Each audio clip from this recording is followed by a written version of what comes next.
Okay, we'll get started in a minute. Just trying to put something into the chat, but it's not, doesn't seem to be taking my, something to use for a strap and a chair, just a sturdy chair. You might use it for just balance and a couple things later. And we will get started very shortly. I'm going to put on some music, so tell me if you can hear it. It hasn't started yet, so that is that. Yeah, maybe my chat thingy's too long. Make it shorter, see if that goes. No, I better start, actually. Okay, never mind. Never mind the chat. Okay, let's get started. Let me turn this off.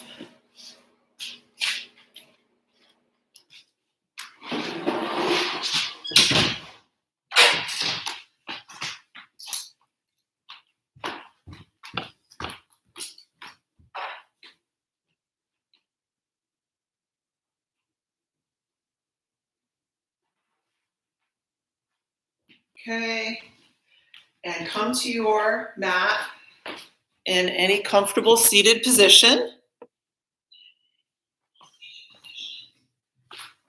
And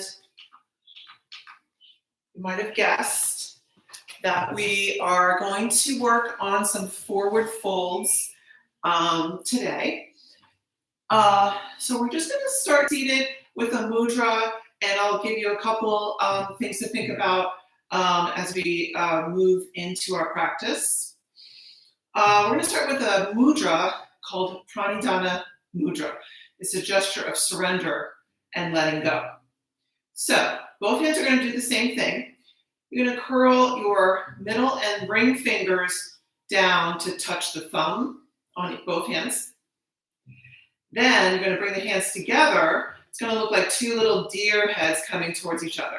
And you touch the pinkies to each other and the ring fingers to each other.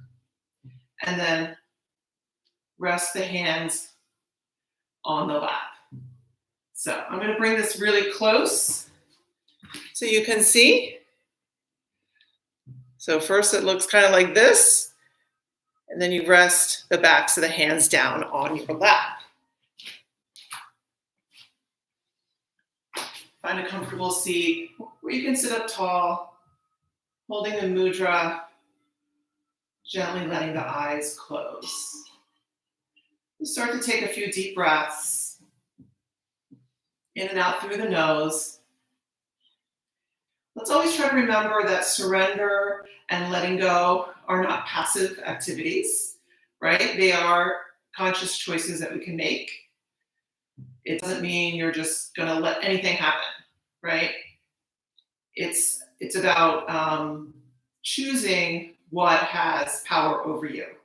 And if there's something that has a hold on you from the past, maybe that's not doing you any good, maybe you can make a conscious choice to let go of it. And it's a process. It might not happen, in 1 hour, okay? But it has to do with forward folds because, as I've mentioned before in other classes that you might have taken, when we release the back of the body, release the tissues of the back of the body by stretching or other poses that do that, we're helping to release the past or the hold that the past has on us. So let's observe the effects of our forward folds as we move through practice today. Everybody's going to have a different experience. It might just feel good physically to do those stretches, or you might feel some of the emotional effects. And also, you don't have to do the deepest forward fold in the world in order to have those effects take place. It doesn't have to be, putting your head on your knees to have that effect. So continue holding the mudra for a couple more breaths. You can keep your eyes closed for now. And breathing through the nose, in and out, back to start for a few moments. And here's where you will want to have a strap or something you can use as a strap. It doesn't have to be an official yoga strap. If you do have a strap like this that you can make a loop in, you can go ahead and make a small loop in one end of the strap. Makes it a little more convenient to use, but you can use anything really for a strap. A belt, a scarf, even a towel. And you'll just come to lie down on your back. And I think I can take this off. And you're gonna have the strap handy at first. You're not gonna use it. We're just gonna do a few pelvic tilts in bridge, okay? So knees are bent, legs are parallel, about hip width apart. And the feet are fairly close in, but they don't have to be super close in. And we're going to start to isolate the movement of the pelvis. So the back, the spine, is going to stay pretty much flat on the floor.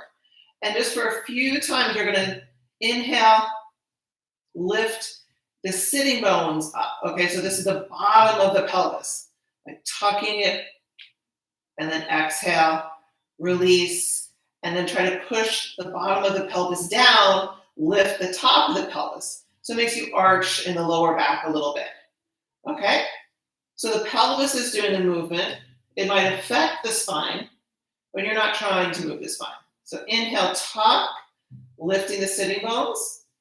This comes off the floor maybe a tiny bit. And then exhale, other way, pressing the sitting bones down towards the floor, finding a little bit of an arch in the lower back. A couple more times, inhaling, exhale. Inhale, exhale. So if you do cow and cat in yoga a lot, you'll see this is like a mini cow-cat movement coming from the pelvis. Okay, I'm gonna do a couple more times. So this is starting to show us how we can isolate the pelvis from the spine in terms of how we originate a movement. But you'll see, as we just saw, you can't necessarily isolate the effects. Even if we're originating the movement in the pelvis, the spine might have some movement in it because of what we're doing in the pelvis. Sometimes we can separate parts of the body, isolate, sometimes we can't. So now we're going to keep the back on the floor, neutral spine, meaning there might be a little bit of a curve in the lower back. We're not trying to flatten to the floor. And now you're going to take your strap, lift the feet up, and for now you're not really using the loop if you have a loop. You're just going to put the strap around your feet and stretch the legs straight up. This is just to get us into this, just the beginnings of the forward fold position. You just gently pulse with the legs. Don't worry about how straight up towards the ceiling you're getting the legs. If you can only get them up to here, you're going to be still using the strap. Gently, maybe starting to increase the stretch a little bit. So, starting to see now the legs have changed in relation to the pelvis, right? So we're flexing at the hip. Flexing means bending forward. So we're flexing at the hip by moving the leg, not the pelvis. We could do the opposite. The leg might stay stationary and move the pelvis to flex over the legs, which we'll do later from different positions. So now you're going to keep your right foot in the strap and drop the left foot down to the floor. And here is where, if you have a loop, you could put your foot into that loop and put the strap around the ball of the foot. So now you can hold with just one hand, just hold on with the right hand. Hold as close to the foot as you can get. So the right arm is straight. And you're just continuing to gently stretch out the back of the leg. You might be able to hold the toe, but keep hold of the strap for now because we're going to be changing the position of the leg. It's easier with the strap. So from here, now, you're going to start to move that right leg out to the side, keeping the back flat. Okay, so the weight of the leg might start to pull you into a position where you're rolling to the right. You're going to try to resist that. The left leg can go straight down on the floor. Actively press the left leg down. You can even take your left hand and put it on top of the left groin or top of the thigh area to sort of hold that leg down as you open the right leg out to the side. So only go as far as you can go, keeping the body on the floor, not rolling to your right side, in other words. Okay, so it's going to go to a different degree for everybody. You're still pulling with the hand a little bit in the direction of your head. Okay, as much as possible, not letting the foot drift back down in the direction of your left foot. Good, and then bring that right leg back up. Now you're going to switch hands. We're going to start to bring the right leg across to the left side, keeping the back still flat on the floor. Reach your right arm out to the floor to counterweight that leg a little bit. Now, keeping the back flat on the floor, you might only go across a little bit. Stop there, because you're going to get this nice stretch on the outside of the leg, outside of the hip. Maybe the IT band, which can really get really tight. And take a couple breaths there, and then you can release the right leg further down, taking yourself into this big twist. And then the back, pretty much has to come up off the floor. And you can just let it come up. And take a couple breaths there. And then you're going to switch your feet. So your left, bring the right leg back up first. And then the left foot is going to go in there, and the right foot is going to come down to the floor. Get that strap around the ball of the foot. And again, first the leg is just straight up, and you're just hugging it in towards you any amount. So again, we're keeping the leg straight, bringing the leg into the forward fold position. Bring the leg towards the head, right? Instead of the head down towards the leg. Just a different relation to gravity. And again, you're going to try to keep that left arm straight, as straight as possible. Instead of bending the elbow and pulling with the arm in this kind of position. Nice and straight. And then you're going to start to open the left leg out to the side. The right leg can go straight as well. Pushing the right leg down to kind of resist the rolling or the pull of that left leg pulling you into a little bit of a roll to the left. You want to resist that, holding this leg down with the right hand, and just opening up any amount.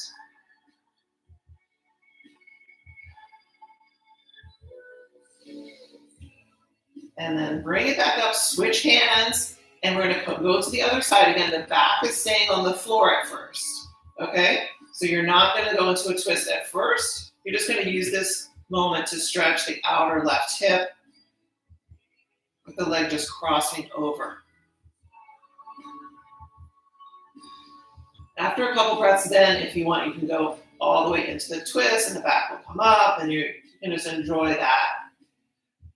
Just kind of going for it. Good. And then slowly roll back so legs are up, and you're going to go back to having both legs up. Just to go back to that where we started. Maybe you can fit both feet into the loop. And then you're pulling on both feet again and maybe seeing, can you go a little bit further? Now that you've loosened up both legs a little bit, maybe you can pull them in a little bit closer. You might pull them in so much that the tailbone actually starts to curl up off the floor, okay? Nothing's wrong with that if that starts to happen, but just realize that that's when you're starting to move the pelvis a little bit. The pelvis is being affected by the movement of the legs. Okay. And then slowly release the legs down. I also am still having some trouble with my right wrist, so you might see me doing some odd things with my right hand. For most of the class, you can keep your hands flat, like so, for for tabletop or plank. If you see me doing things on my knuckles, it's just because my wrist has been bothering me. You don't have to do that. It's totally up to you if you want to try. So now we're going to try cow and cat a few times. Now that the back is not on the floor anymore and it's more free to move, we're going to see how the pelvis and the spine are both going to. And then exhale, scoop the belly up, round the spine, drop the head, drop the tailbone. Just a few more times like that. Inhaling for cow, exhaling for cat. Inhale and exhale. So you see how when we're doing our cow and cat, the pelvis is doing the same thing we did in the pelvic tilt at the beginning. The cat spine is when we are tucking and lifting the tailbone and the sitting bones off the floor a little bit. That's what we do when we do a cat spine. The spine is also now involved, so it's rounding. Then when we did our pelvic tilt and we lifted the top of the pelvis away from the floor, we started on the floor. We're not lying on the back on the floor. So you can go back to child's pose for a couple breaths. And so we're starting to feel how we can do pelvic flexion and spinal flexion. So when you do a cat spine, it's spinal flexion, right? You're rounding the spine or bending the spine forward. So come up to sit, and we'll just do a couple moments of kind of breaking down what's happening when you do spinal flexion. Seated is a pretty good way to feel it. If you can sit like this, it's actually the best, okay? So I'm sitting on my heels. My sitting bones are kind of like a cat, right? Pelvis is tilting back, starting to round the spine.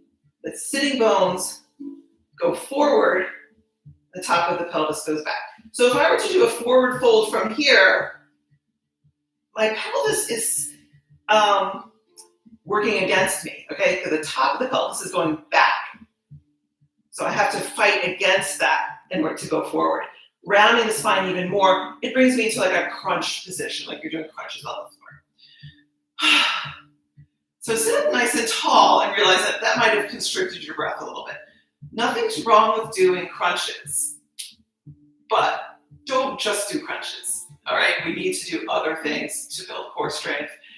For forward folds, we are not going to do crunches. There might be a couple times when you engage the abs, so you might have a tiny bit of a feeling of like doing a crunch, but you're not rounding the spine, okay?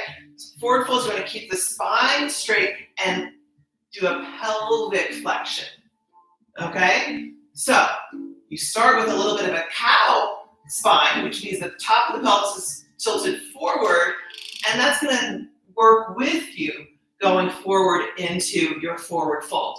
The top of the pelvis needs to go that way in order to get you going into a forward fold. So start with a tiny bit of a cow, and then you'll get where you're going a little bit faster. Also, one other thing to note is you can feel on your back. When you do a cat spine, just feel back here, either hand, and you can feel kind of those bumps kind of poking out, okay? That's part of your spine. When you do a cat spine, it kind of pokes out a little bit. Totally normal for most people, unless you have a herniation or something. It's not bad for you to do that. And then when you do a cow spine, you might be able to feel, oh, they kind of like go in. They kind of almost disappear a little bit. Different for everybody again. So feel how that kind of absorbs the spine into the body a little bit when you do your cow spine. Again, this is going to help you in a forward fold. In a forward fold, you don't want to have that feeling of the spine popping out away from the body or moving out of the body. Okay, you want to have that feeling of absorbing it into the body. So I know it's a lot of stuff going on. So we're going to come up to our tabletop again. Have some space in front of you. We're going to come to puppy pose. So walk the hands forward until you can come down in line with your arms, upper body, reaching back in a long diagonal, pressing from the heels of the hands back through those sitting bones and stretch it out. From puppy, look up, Bend the forearms, placing the forearms down, bend the elbows. You can't bend your forearms, hopefully. And then you're going to come to a forearm plank for a moment, tucking the toes, reaching the legs back, reaching nice and long from the top of the head through the heels. Feel that cinching around your core, and slowly with control, lower all the way down to your Sphinx pose. Point the toes and lift the sternum up towards your Sphinx. Okay, from here, we're going to do our little flow again. We've been doing the last couple weeks, our floor flow. So you need a little space in front of you for your arms. I'm just moving these things away. You just want to have like this little snow angel kind of space for yourself. So once again, every inhale is going to come up to a little bit of a back bend position like so. Every exhale, you're going to release the head and face a little bit towards the floor, but you're not going to put everything all the way down throughout the whole practice of this sequence. So inhale, Sphinx. Exhale, slide the hands back as you release towards the floor a little bit. Hands go back to Cobra position. Inhale up to Cobra. Shoulders rolling down and back, neck long. Exhale, release again. Straighten the arms back alongside you. Inhale, Locust. Exhale, stay up in your Locust as you bring the arms forward. Inhale back to Sphinx, drawing the elbows in. Let's try it again. You can take a breath here. So it's Sphinx, Cobra, Locust. Inhale, Sphinx. Exhale, release, slide the hands back. Inhale, Cobra. Exhale, release, straighten the arms. Inhale, Locust. Stay up. Exhale the arms forward and inhale back to Sphinx. One more time. Take a breath here. Inhale, Sphinx. Exhale, release slightly, slide the hands back. Inhale, Cobra. Maybe a little bit higher this time. Exhale, release. Straighten the arms. Inhale, Locust. Stay up. Exhale, reach the arms forward. And inhale back to Sphinx. Very nice. And now push all the way up and back to Child's Pose for a couple more breaths.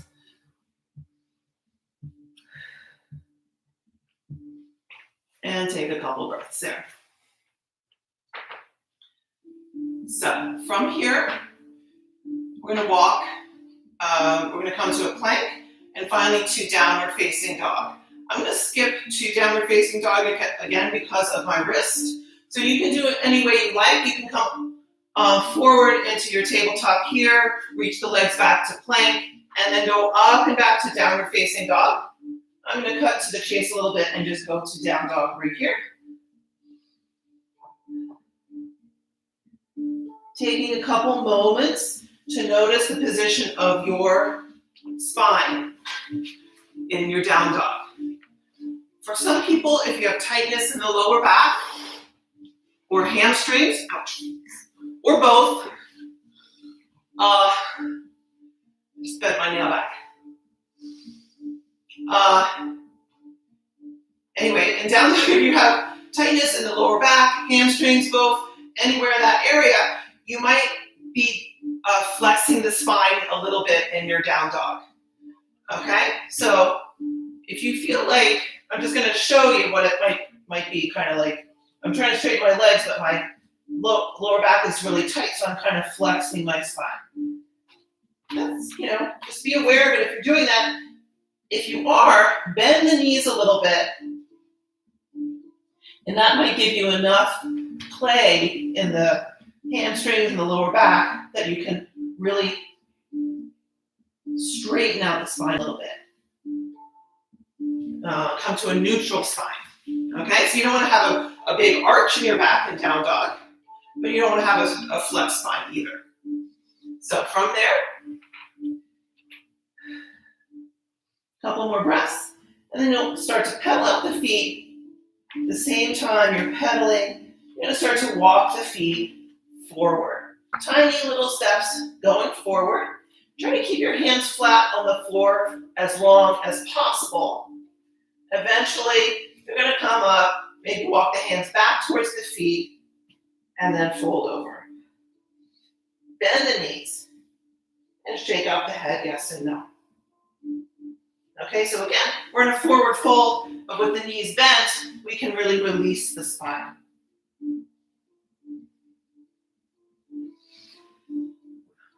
Almost every class I teach has this forward fold in it. Ragdoll forward fold.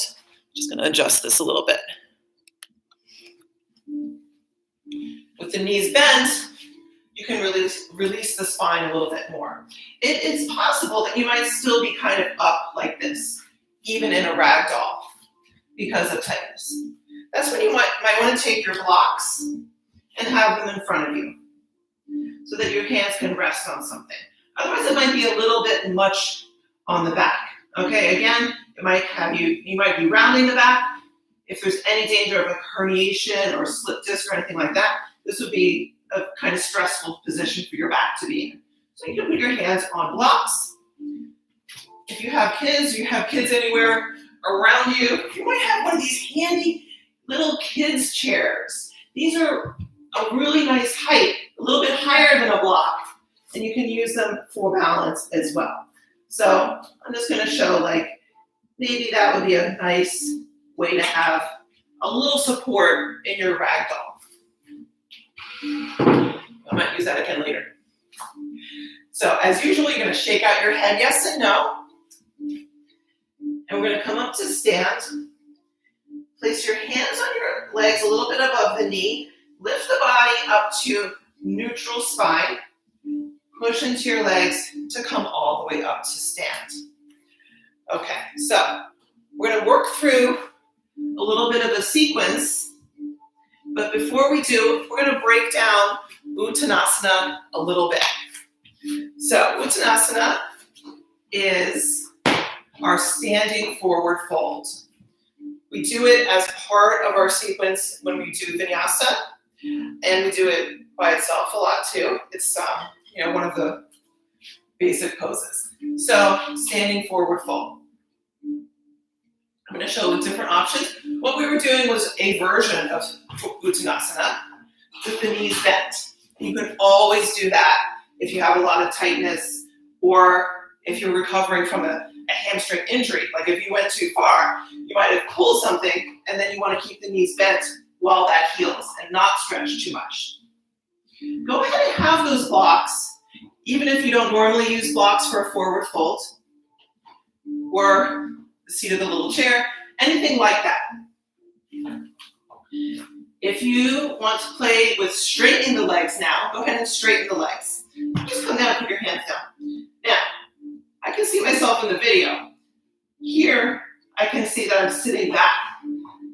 See, my hips are back further than my heels. Nothing is, inherently wrong with doing that. But Uttanasana, you want to try to be vertical in the legs. Okay? It's a little more work. Okay? So have your hands on the blocks so you can have a neutral spine to start with. It's almost like an Ardha Uttanasana, right? You're going to keep your head in line with your spine. Okay? Which sounds so simple, but it is very, very common to not do that, and I'll show you what I mean by not keeping the head in line with the spine. Because I found out this is what I do usually when I try to do a deep Uttanasana. I come down and then I say, I'm gonna go here. So I take my head and I lead with my head into the forward fold. Okay? Don't do that. Another tendency that other people might have is to lead with the chin. Maybe I'm thinking, I want to get my chin down to the floor, so I jut my neck forward like this. I'm like, oh, I'm gonna go there. Also not good. So go ahead and sit down for a second, or come to a comfortable position. You don't have to stay in the forward fold for the next couple moments. So this is not good for the neck. Either one of those two things is not good for the neck. And it's also not helping you do the pose. So a good way to check if your head is in line with the spine is to take one thumb and just put it on the sternal notch. Okay, that little divot between your collarbones. The other, the index finger is just going to touch the underside of your chin here, right? So keeping the head level, just looking straight ahead, that's the distance, okay? It's, you know, a tiny bit different for everybody, but for you, you're just going to measure like that. Now, if I'm going to lead with my head into a forward fold, I would take my head into this position. The index finger and the thumb get closer together. So that's my device to tell if I'm doing that or not. Because sometimes we do things without being aware, right? On the other hand, if I start doing this chin jutting thing, the finger and the thumb are going to get farther apart like that. So I'm stretching this out, okay? Again, nothing inherently wrong with doing this movement, but especially bringing the head down like this is going to make the upper back round, and it's going to bring the back out, bring the spine out a little bit, like we were talking about in cat spine. Once you start bringing the spine into that cat position, like we said before, we're going to be working against ourselves trying to do a forward fold. So let's come back and do one Uttanasana, trying that little device to make sure you're keeping your head on top of your spine. So try to have the legs vertical, engage the quads, release the back, head on top of the spine, and go down any amount without exaggerating, without forcing, and just test it out. You might keep your hands on the blocks the whole time. And then bend the knees, hands on the legs, and come up. Okay, so now we're going to go into our sequence. I'm going to stand a little bit of an angle,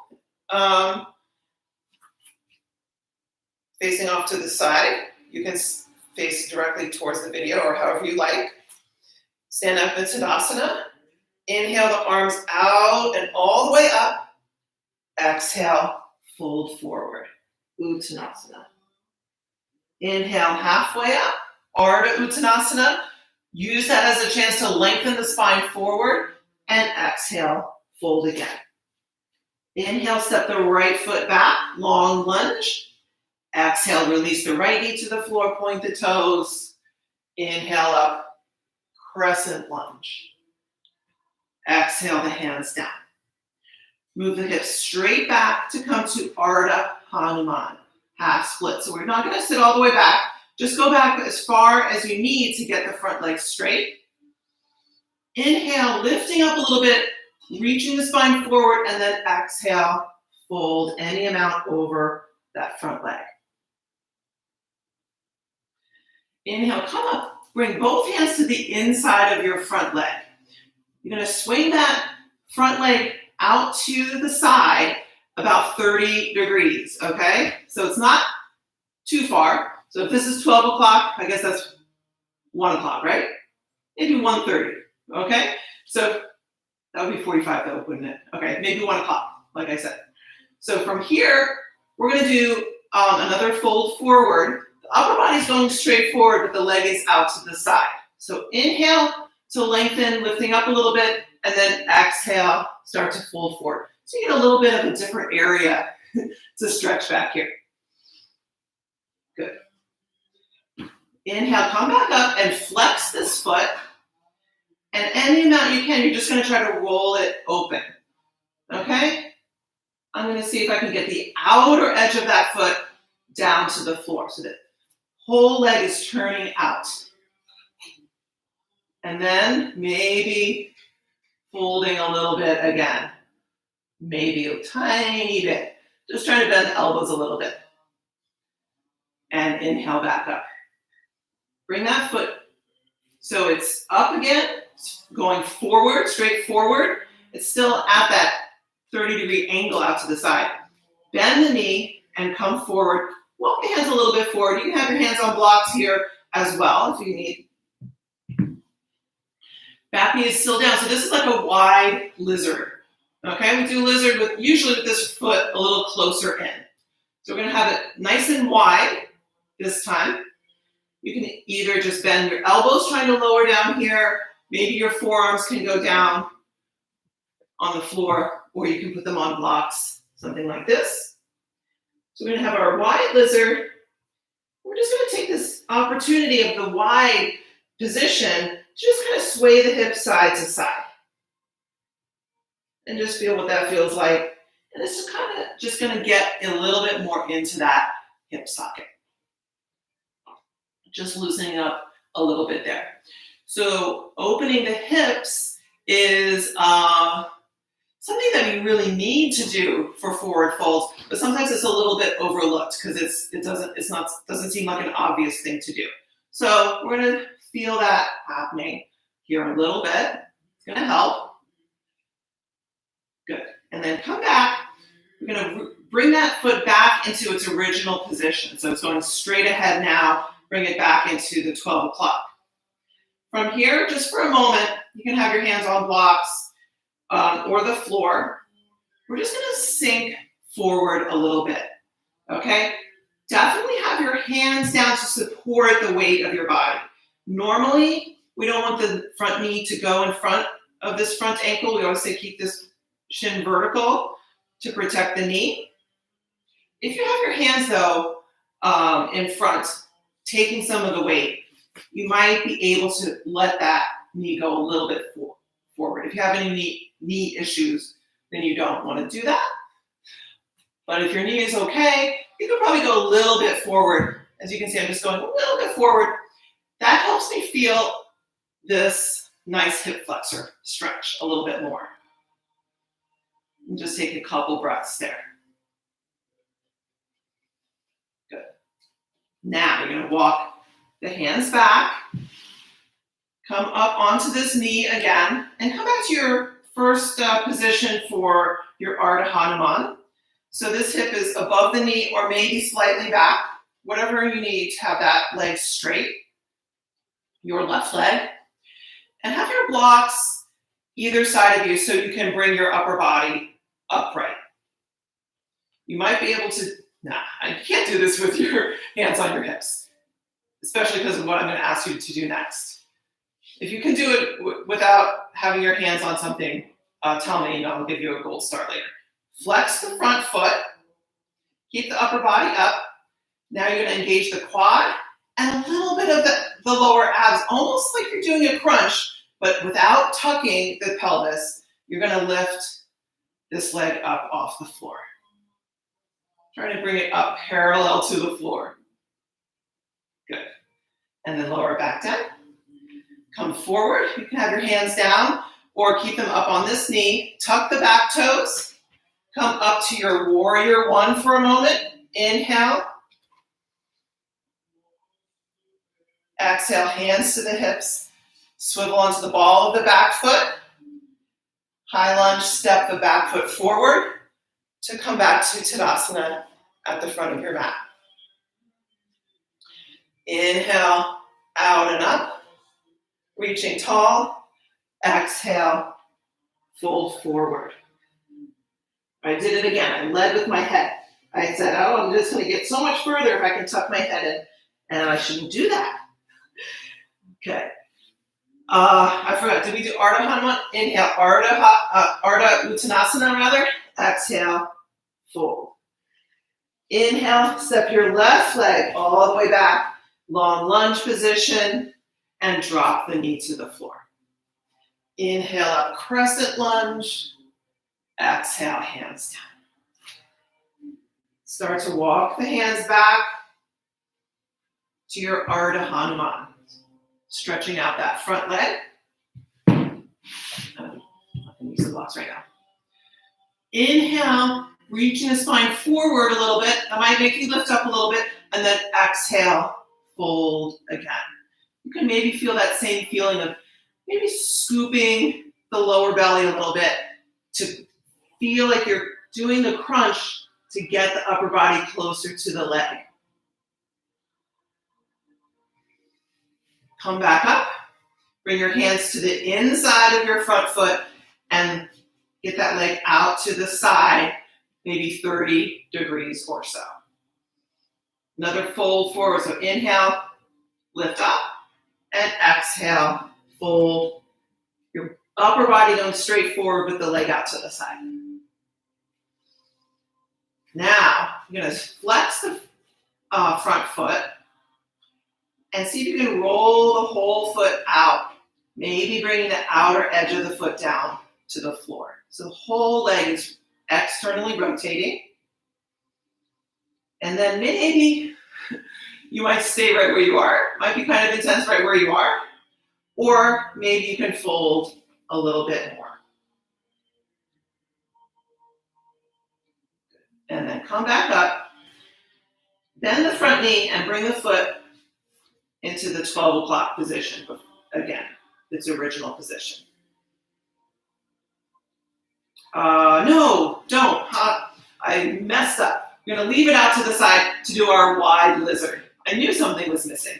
Okay, so your right foot is still out to the right side from that where we had it, going off maybe 30 to 40 degrees to the side. You have your hands, forearms on the floor, or blocks like so. Whenever I give modifications like that, there is no choice that's better than the others, right? Every choice is a good choice, and I'm not doing the one that's better. I'm doing the one that's right for me as a practitioner,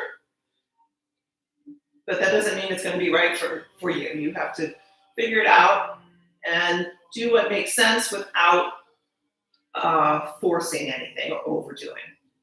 And then we're just going to sway the hips side to side a little bit. This foot might kind of move on the floor. Maybe comes towards the outer edge of the foot a little bit.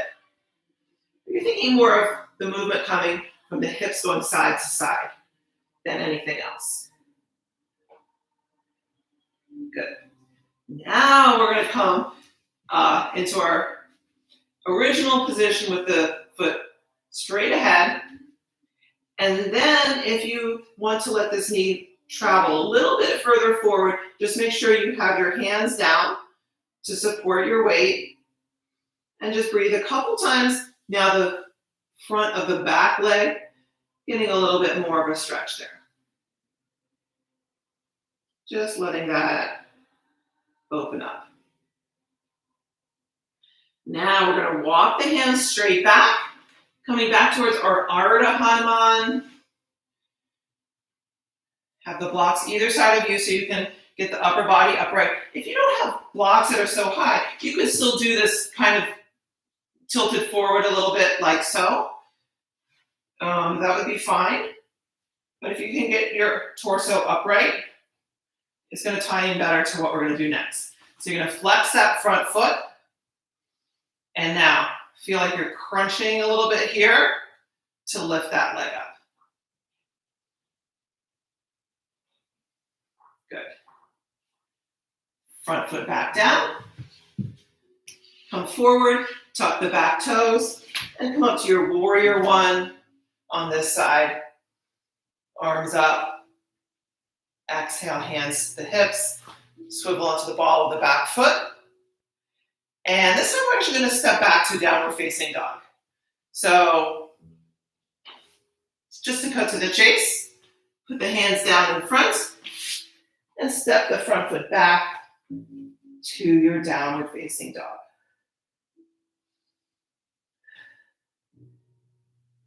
And stretch it out for a couple breaths. Drop the knees and stretch back to child's pose.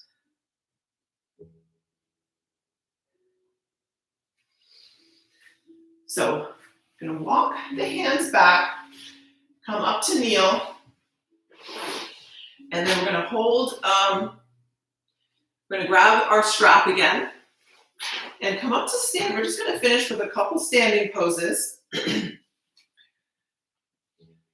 So as we went through before with pelvic flexion versus spinal flexion, we're going to try to keep the spine from flexing. Neutral spine, and we're going to have a pelvic flexion happening, but it's going to be the leg that's moving. The pelvis is going to stay where it is, and the leg is going to come up towards us, okay? So we're going to replicate the poses that we did lying on the floor at the very beginning. Actually, if you have the strap, just put it around your shoulder for a second. You're just gonna hug one knee in like this, and then the other, just for a couple breaths each. You're gonna stand on your right leg, and you're gonna hug in that left leg again. And if you have your strap, you can put the loop around your foot.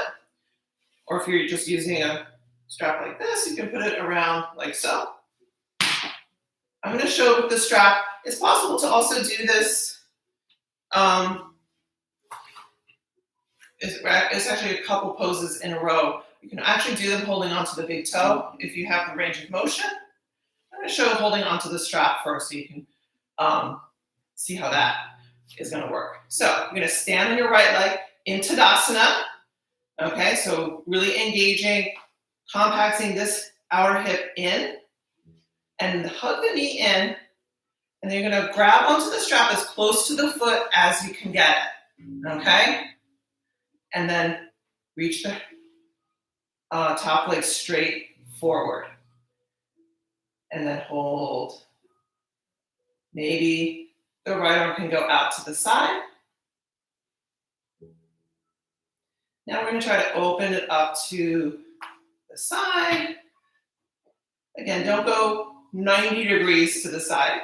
You're just going to come up so the leg is going out without changing the position of your pelvis or your back. And then coming forward again. The last one is optional. You're going to switch hands. So now your right hand is going to hold the strap. The leg is going to stay forward, just like in the very first variation we did, but you're going to twist the upper body away. So you're going to reach your left arm behind you, and you're starting to turn the chest to your left. So it's a twist. So it's like the third variation that we did when we were lying on the floor. You can keep the eyes forward. You can look to the side, or you can try to turn the head all the way behind you. Good, and then release that foot to the floor. Now we're going to stand on the left leg and try those 3 positions going the other side. So now hug in the right leg. Put the strap around the foot. Whoop. Balance. Compact this outer hip in. If you're going to keep the gaze forward, you can look at a spot across the room on the wall for focus. Reach your right hand towards that foot, as close to the foot as you can get it, and then straighten the leg straight ahead. Now, you could try lifting the foot up higher. So essentially bringing this leg into more of a forward fold position. If you have the range of motion, try that for a couple breaths, and then you can try opening up to the side.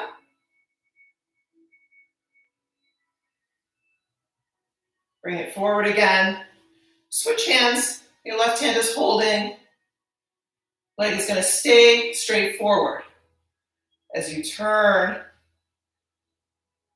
to your right, standing leg nice and strong,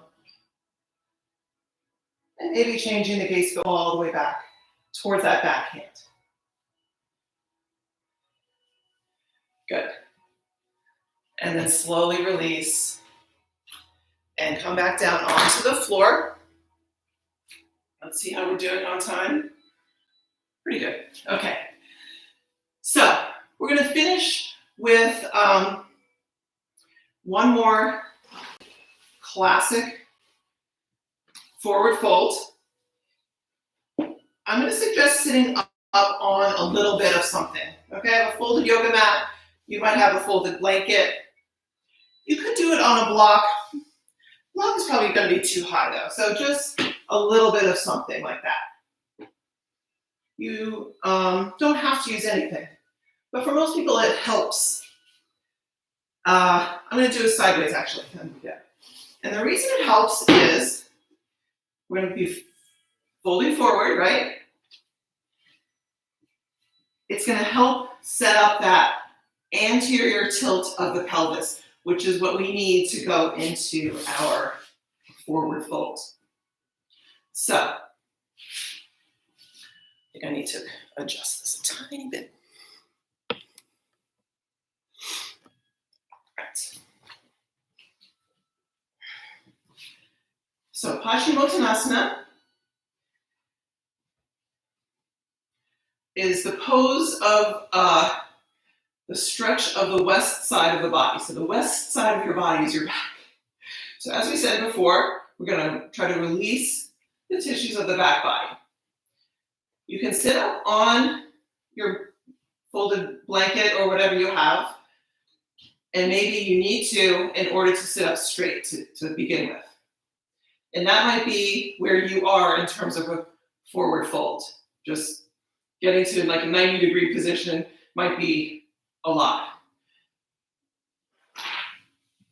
So as I referred to before, you don't have to do the deepest forward fold in the world in order to feel the effects or have the benefits.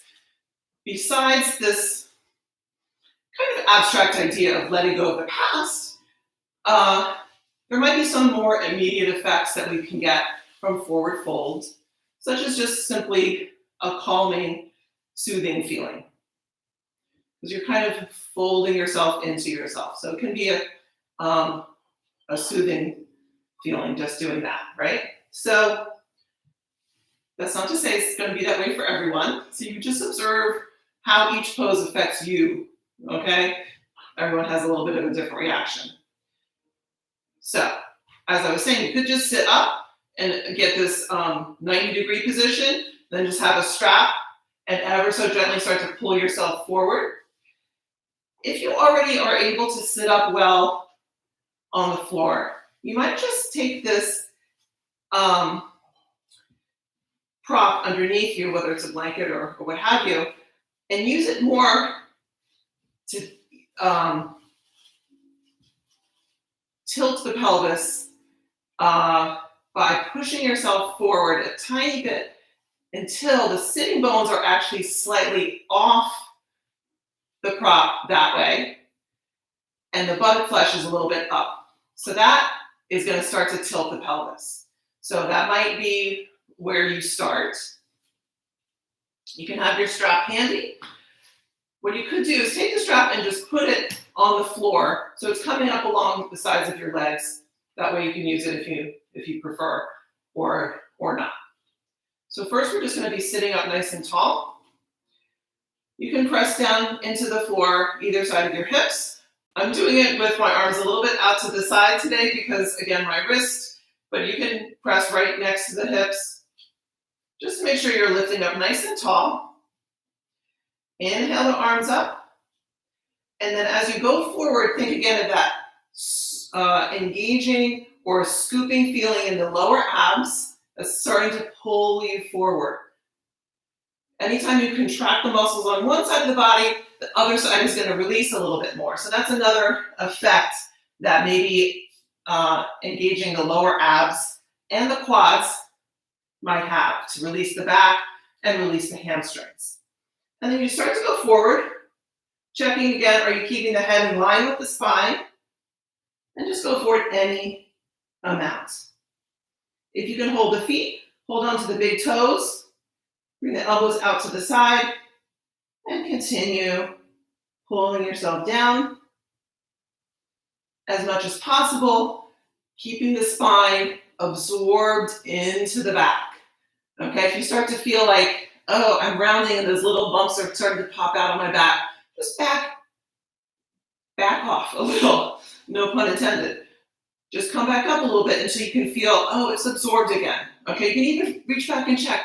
Yeah, it's absorbed. I'm just going to go forward again, just to the point where I can keep it absorbed before I let it go and pop it out. Okay, so we're just going to take a couple breaths like that. Now, if you go so far forward that you could really put your head down on your legs, then you're going to have to round the spine a little bit. Then it's okay. And then finally come all the way back up. Bring the knees in a little bit. Bring the soles of the feet together. Let the knees fall out to the sides. So we're going to take a moment in Tadasana.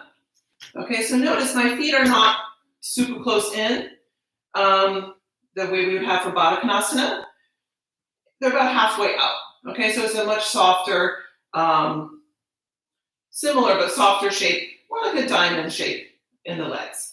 And now you're just gonna fold forward again, but not trying to reach too far forward. It's more just to feel a little bit of the release in those hips.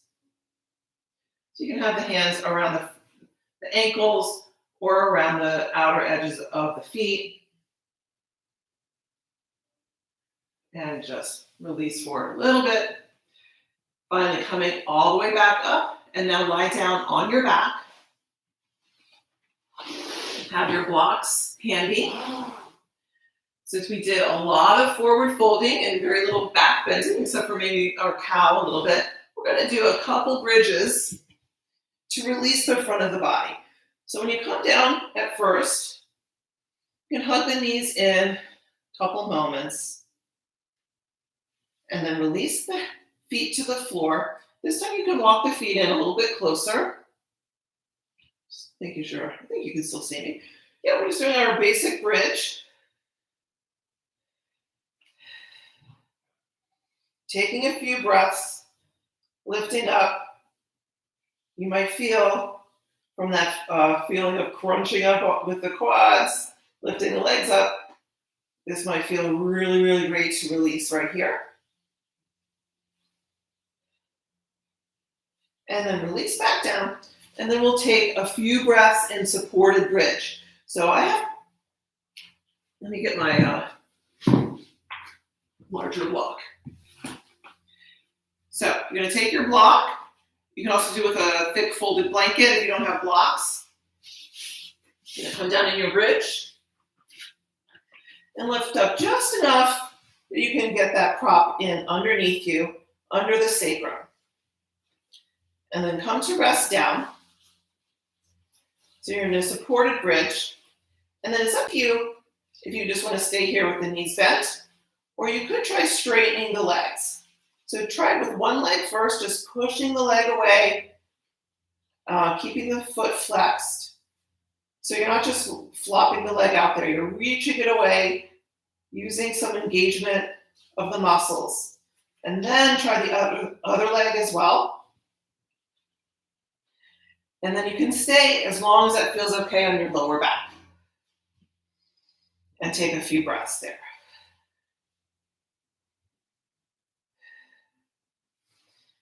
Other options, again, no option is better than any other option. You could take the block to a higher position.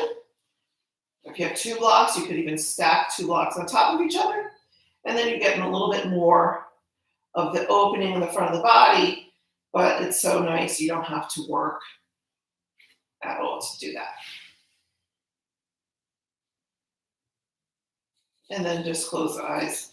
Take a few breaths. Legs can be straight or bent. If you straighten them out,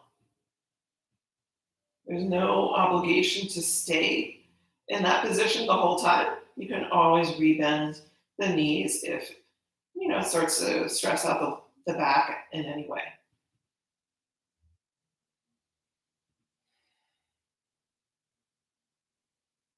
Just using this opportunity to fill the front of the body with breath.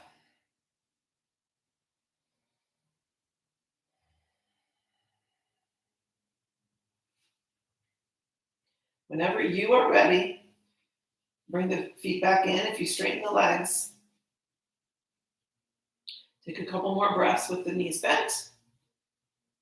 And then when you're ready, lift up just enough you can get that block out from underneath.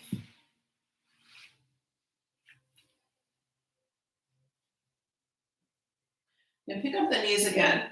No need to hug them in super tight unless that feels good to you. You can just bring them up a little bit, holding onto the knees with your hands, rocking side to side. And then we'll finish with a figure 4 stretch into a twist. So you're just going to tuck your left ankle on top of the right knee and reach around the right thigh to hug it in towards you, keeping the left foot flexed.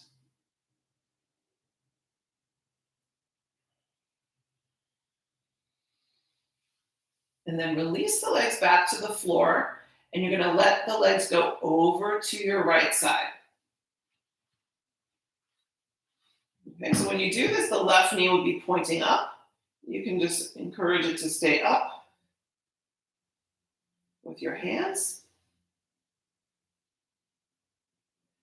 Taking a couple breaths there. Now, we're going to twist to the other side.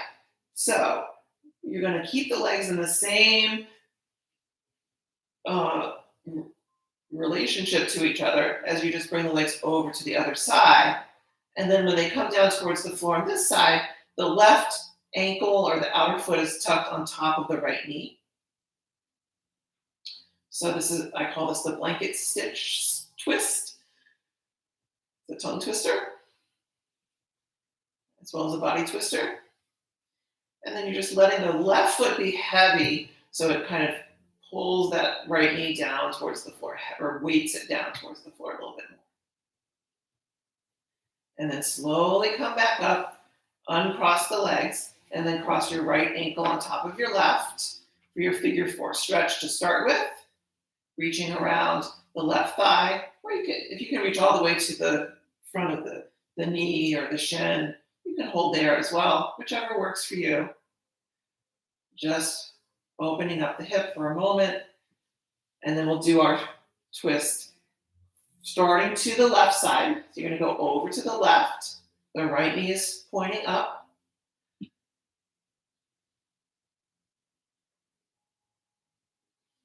Taking a couple breaths there. And then keep the legs in the same position in relation to each other as you bring them across all the way to the other side.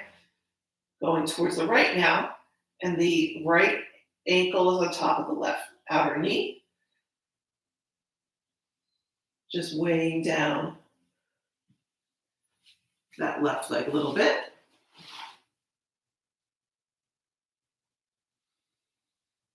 And then you're just going to come back onto your back, uncross the legs, hug them in again, and then set up for your Shavasana. So there's a whole other thing I was going to do with the chair. We never got to do it because we got into so many other things. So someday we'll go back and do that.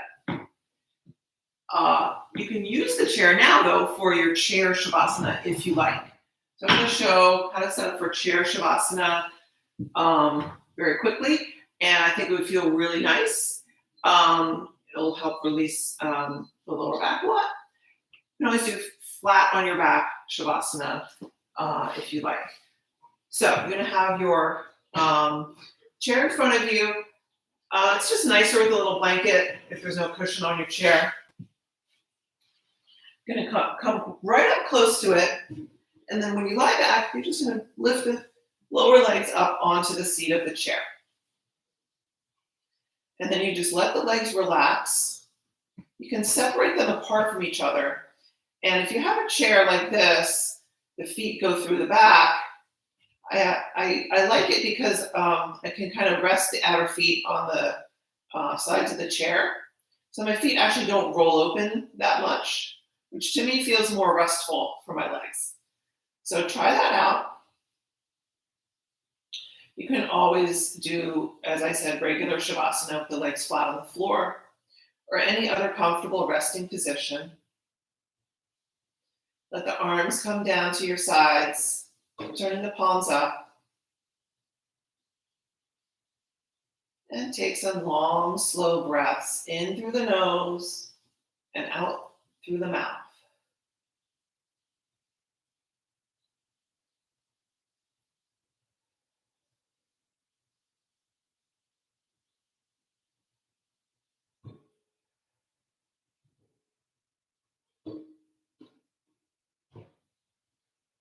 Stay in your Shavasana and go back to breathing in and out through the nose. Otherwise, taking this moment to release any unnecessary effort.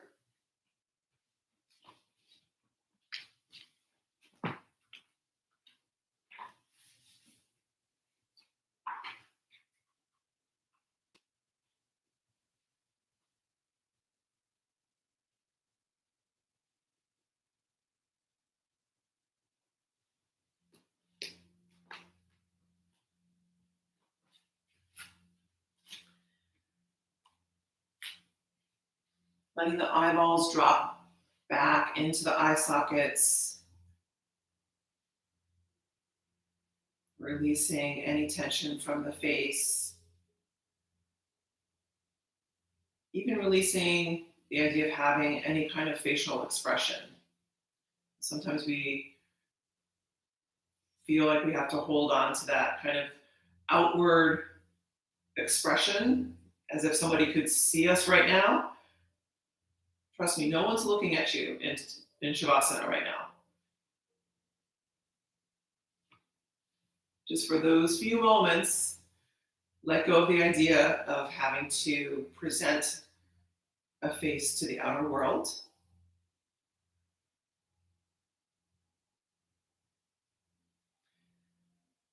And let the breath be soft and natural, letting the weight of your body sink into the floor, not trying to hold anything up away from the floor. Sort of giving yourself into gravity.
Namaste. Thank you so much for joining me for this practice today. Please relax in Shavasana as long as you would like, as you're able to. And please send me any comments or feedback. I'd love to hear from you. I'm going to keep doing these at 5 p.m. every Friday for the time being. And as always, I will save the video. So if you ever want to go back and watch this one or any of the others, they're all saved on my YouTube channel. So please check it out. And please share with friends if you think they would enjoy these classes. Thank you again. Namaste.